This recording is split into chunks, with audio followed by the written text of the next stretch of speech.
Hai guys, selamat datang ke YouTube channel Mawi TV. Aku baru balik daripada City Preview untuk Proton X19. Dan aku agak kecewa sikit hari ni sebab apa nanti aku cerita sekejap lagi. Jadi jangan lupa tekan button like dan juga subscribe YouTube channel Mawi TV. Kita jumpa sebentar lagi.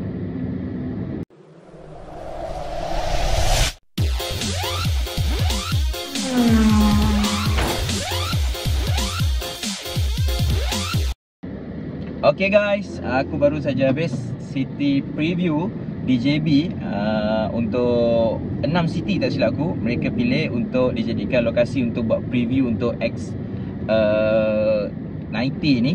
Sebelum ni X50 aku pernah pergi, dia buat dekat Persada JB. Jadi kali ni mungkin tak cukup bajet ke apa ke, dia buat di 4S Auto World Sdn Bhd.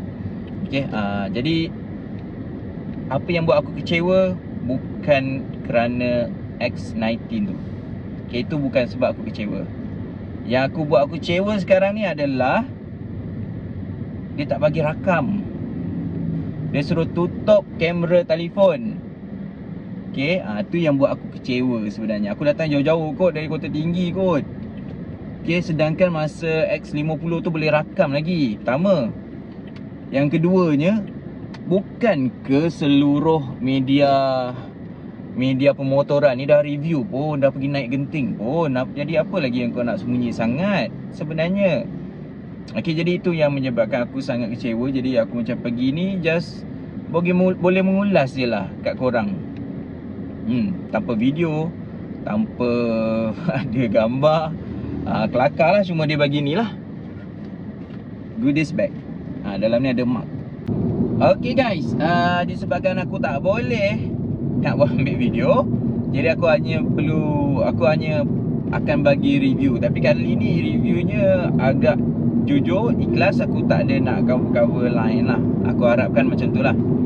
Okay, pertama dari segi saiz, aku rasa saiznya agak besar. Dia tak terlalu tinggi aku rasa, tapi agak besar. Okay, agak besar tapi taklah terlalu besar sampai kau rasa pelik kalau dia kat jalan raya. Pada aku saiz dia macam Innova lebih kurang. Innova yang bukan yang baru yang sekarang ada kat Malaysia, yang belum masuk yang versi baru ni. Okay, pada aku dia mungkin saiz Innova gitu, mungkin besar sedikit, tak terlalu gedabak. Okay, dari segi design luar aku secara jujur sebelum datang aku rasa okay, ni kalau aku datang aku akan tam dia punya design. Okay, aku jujurnya lebih suka penggayaan untuk Geely Okavango. Okay, yang pada aku dia lebih nampak sporty dan lebih nampak ke arah SUV. Dengan dia punya grill Cosmos, Infinity Cosmos ke apa nama grill dia tu. Dan kemudian dia ada roof rail yang agak menonjol. Dan dia sangat menyerlakan ciri-ciri sebuah SUV. Tetapi Proton mengambil keputusan untuk mengubah grill dan membuang roof rail yang original, tukar kepada roof rail lain. Dan kau akan perasan dia dah rupa seakan-akan, dari segi rupa dia dah macam crossover lah. Maksudnya di antara MPV ada sikit view depan dia tu, dan SUV pun masih lagi ada, tapi dia dah ke arah lebih MPV punya look. Okay, sebab dia dah kecilkan dia punya roof rail. Kemudian grill yang agak ganas tu ditukar kepada yang lebih nampak mewah, lebih nampak soft sikit design dia. Okay, aku secara peribadi lebih suka versi Okavango. Okay, yang ini bukan aku tak suka, aku tak rasa dia cukup sukan. Dia nampak soft sikit. Dan design dia mula-mula bila kita tengok gambar nampak macam, aku tak tahu kalau korang suka, aku tengok agak buruk lah, senang cakap. Okay, kemudian dari segi grill depan tu aku rasa buruk, tapi bila aku datang aku rasa boleh terima. Motif diamond tu yang dikatakan adalah motif songket tu pada aku agak okey lah. Cuma nampak macam cermin yang ditampal. Aku boleh feel macam cermin yang dipotong segi diamond tu, lepas tu dia lekat kat situ. Dia sebenarnya mungkin metal tapi nampak macam cermin kaca yang ditampal. Alright, kemudian dari segi design belakang, aku paling tak suka design belakang dia sebelum datang, sebab aku rasa itu kerja paling malas pernah designer pernah buat, aku rasa, untuk sebuah kereta macam tu. Okay, tetapi bila aku datang, aku tengok secara live, aku rasa desainnya okey. Tak terlalu pemalas sangat, tak terlalu budak praktikal punya design, bukan macam tu. Pada aku dia agak sedap je mata memandang, tak cantik sangat. Pada aku hanya sedap mata memandang. Okay, itu dari design belakang. Kemudian dari segi dalaman dalaman dashboard dia, aku rasa dalaman dia ni lebih menarik daripada luarannya. Okay, pertama design pintu, door handle, kemudian motif-motif yang dibuat kat silver tu ada corak-corak. Satu kerja yang agak rajin dan dibaluti oleh banyak soft touch dari pintu sampai ke dashboard. Kemudian button-button dia tu pun nampak rajin. Aku rasa menarik. Dia punya skrin dia besar, kemudian dia digital, kemudian aku boleh bagi pujian lah. Dia punya design tu berjaya menonjolkan ciri premium yang agresif. Dia tak terlalu berlebih-lebih macam X50. Yang ini nampak lebih matang, dan tak terlalu ke arah golongan muda lah. Dia tak macam itu dia plan dia. Mungkin target dia mungkin 35 ke atas untuk sell kereta ni sebab dah ada keluarga. Okay, jadi aku rasa dia tak terlalu berlebih-lebih. Dia nampak premium dan dia nampak matang bahagian dashboard dia. Kemudian bahagian kerusi 1, 2, kalau yang high spec ada ventilation, ada aircon. Aku suka. Aircon pun okey, ada 3 baris. Dia punya sunroof. Okey, sunroof ni pertama cermin tu dia dah tinted, dah agak gelap berbanding X70. Dan kemudian dia punya curtain tu, aku bayangkan curtain tu jenis keras supaya cahaya tak masuk. Rupanya dia masih lagi guna fabric macam X70, tapi yang ni mungkin lebih tebal dan dia hampir-hampir macam blackout. Okey, blackout punya curtain. Okey, aku faham kenapa dia pakai curtain, sebab sunroof dia atau panoramic roof dia ataupun moonroof ke apa nama dia pun agak panjang. Jadi dia tak boleh nak simpan kalau dia gunakan material yang keras. Jadi dia gunakan curtain supaya dia boleh digulung lah. Okey, sistem gulungan tu. Jadi pada aku macam okey lah, aku boleh terima.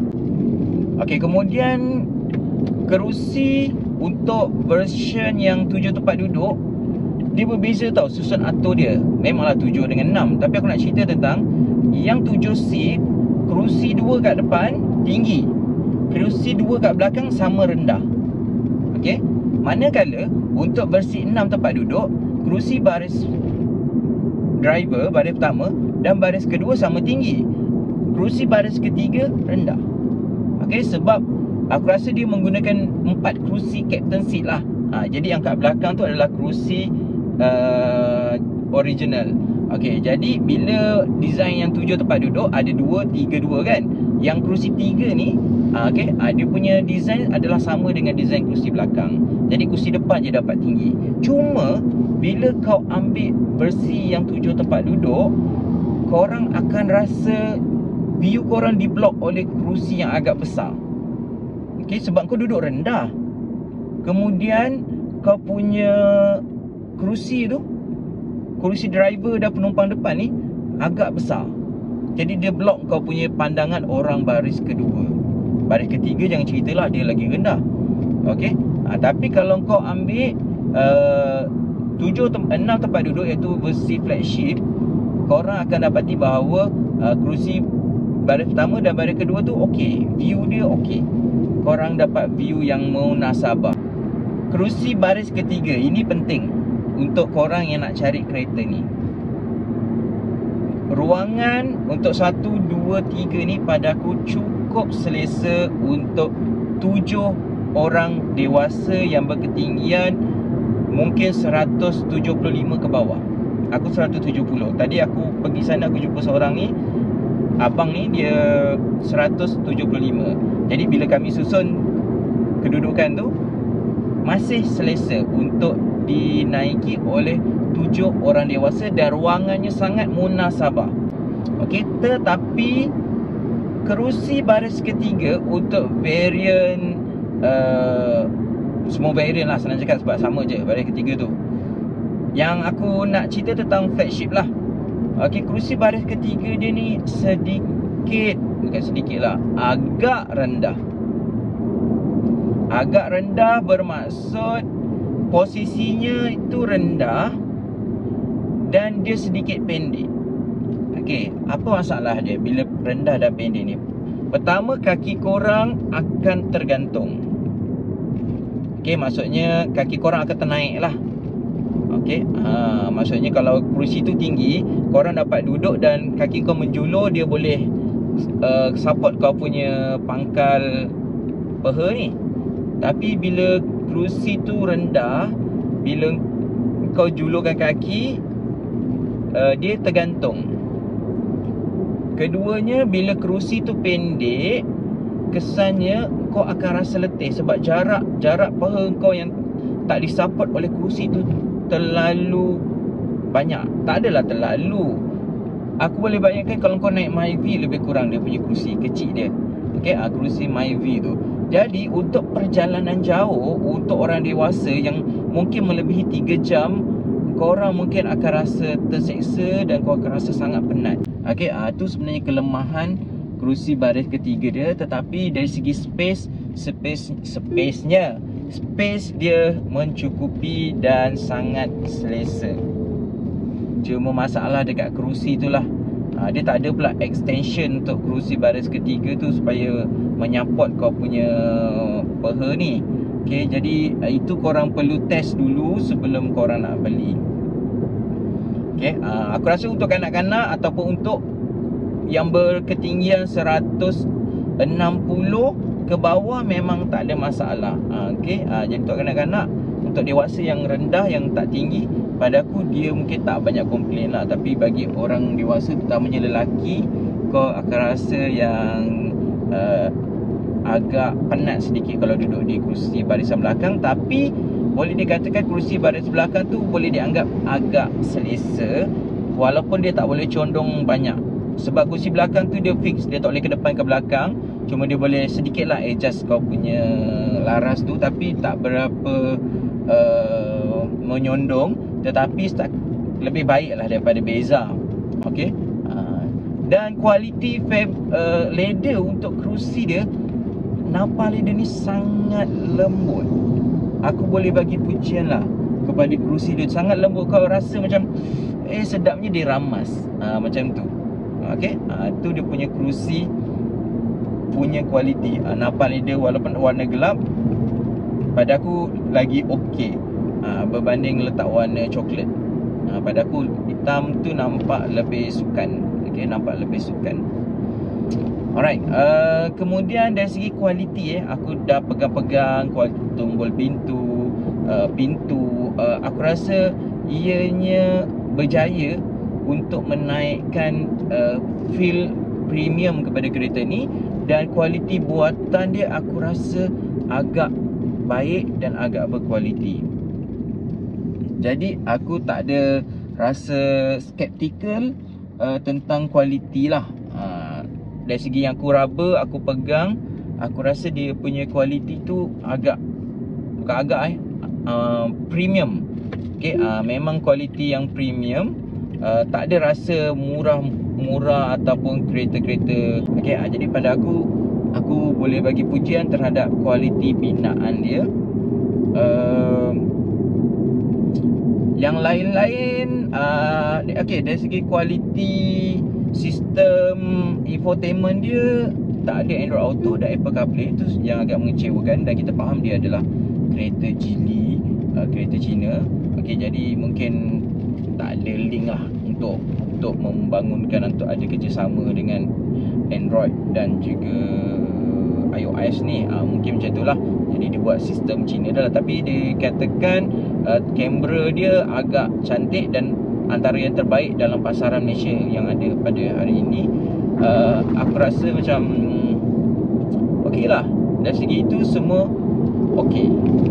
Alright, last sekali anggaran harga. Tadi SA tu ada cakap kat aku, dia punya bos kata harga dia mungkin starting 130,000 hingga mungkin 155,000. Okey, tapi aku rasalah mungkin harganya berada di sekitar 120 plus, sebab X70 maksimum dia 132. Jadi aku rasa dia akan sentiasa bertindan lah, supaya orang okey, kau nak beli flagship X70 ke atau kau nak beli low spec untuk X90. Okey, dia selalu main macam tu lah kan.